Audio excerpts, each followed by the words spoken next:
మొన్నటి వరకు సాగునీరు అందక నష్టపోయిన రైతు ఇప్పుడు కురుస్తున్న అకాల వర్షాలతో మరింత ఆగమవుతున్నాడు. పెద్దపల్లి జిల్లాలో కురిసిన అకాల వర్షంతో ధాన్యం తడిసి ముద్దైంది. దాంతో అన్నదాత లభోదిపోమంటున్నాడు. మంతని, ముత్తారం, రామగిరి మండలాల్లో కొనుగోలు సెంటర్లలోని ధాన్యం మొత్తం తడిసిపోయింది. కొనుగోలు కేంద్రాలకు ధాన్యం తీసుకువచ్చి రోజులు గడుస్తున్నా కొనుగోలు చేయడంలో ఆలస్యం కావడంతో తీవ్ర నష్టం వాటిల్లిందని మండిపడుతున్నారు. ప్రభుత్వం తక్షణమే చర్యలు తీసుకొని తడిసిన ప్రతి గింజను తరుగు లేకుండా కొనుగోలు చేయాలని రైతులు డిమాండ్ చేస్తున్నారు.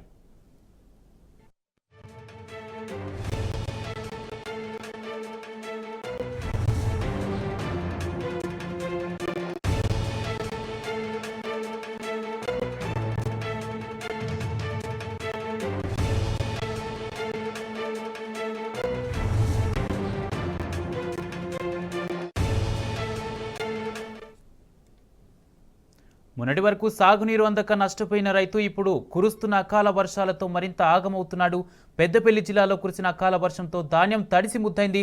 ఇదే అంశానికి సంబంధించి పూర్తి అప్డేట్స్ మా ప్రతినిధి రమేష్ అందిస్తారు. రమేష్ కుమార్, ఏదైతే రైతన్నల పరిస్థితి అగమ్య గోచరంగా మారిందని చెప్పొచ్చు. ఎందుకంటే గత బీఆర్ఎస్ పాలనలో ఎక్కడ కూడా రైతు పక్షపాతి ప్రభుత్వంగా బీఆర్ఎస్ పాలన కొనసాగింది. కానీ కాంగ్రెస్ ఎప్పుడైతే వచ్చింది అన్ని కూడా ఆగిపోయాయి. రైతులు ముఖ్యంగా అనేక కష్టాలు పడుతున్నటువంటి పరిస్థితి. ఎందుకంటే సాగునీళ్ళు అందక పంట పొలాలు కూడా ఎండిపోతున్న పరిస్థితి ఒకవైపు ఉంది. కానీ అకాల వర్షాలకు పండినటువంటి పంట కూడా తడిసిన ధాన్యం అంతా కూడా కొట్టుకుపోయిన పరిస్థితి. ధాన్యం తడిసిపోయి కూడా ఎవరు కొనలేని పరిస్థితితో రైతాంగం అంతా కూడా ఉక్కిరి బిక్కిరిస్తున్న పరిస్థితి చెందుతుంది. రైతులంతా కూడా ఆందోళన చెందుతున్న పరిస్థితులు అయితే కనబడుతున్నాయి. ముఖ్యంగా పెద్దపల్లి జిల్లా చూసుకున్నట్లయితే పెద్దపల్లి, రామగుండం, మంతిని 3 కాన్స్టిట్యూన్సీ లో కూడా పెద్ద ఎత్తున కూడా రైతులు ఎక్కువ ఉంటారు. వ్యవసాయం పైనే ప్రధాన పంటగా కూడా వీరంతా జీవిస్తారు. 1,20,000 పైచీలకు రైతులు కూడా వ్యవసాయం చేస్తున్నటువంటి పరిస్థితి. ఈ నేపథ్యంలోనే గత బీఆర్ఎస్ పాలనలో 10 ఏళ్ల పాలనలో కూడా ఎప్పుడు కూడా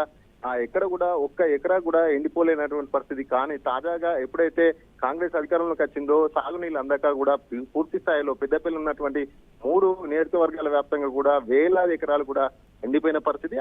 మిగిలినటువంటి పంట కూడా వచ్చినటువంటి పంట కూడా అమ్ముకోవడానికి కూడా ధాన్యం కొనుగోలు కేంద్రాలకు తీసుకొచ్చినటువంటి పరిస్థితి. కానీ వారం రోజులు 15 రోజులు ఒకనొక కొనుగోలు కేంద్రాల్లో 18 రోజులు కూడా అయినప్పటికీ కూడా ఇప్పటికి కూడా పంట కొనుగోలు అయితే లేనటువంటి పరిస్థితి. ఈ అకాల వర్షానికి పూర్తి స్థాయిలో కూడా ధాన్యం అంతా కూడా తడిపోయింది.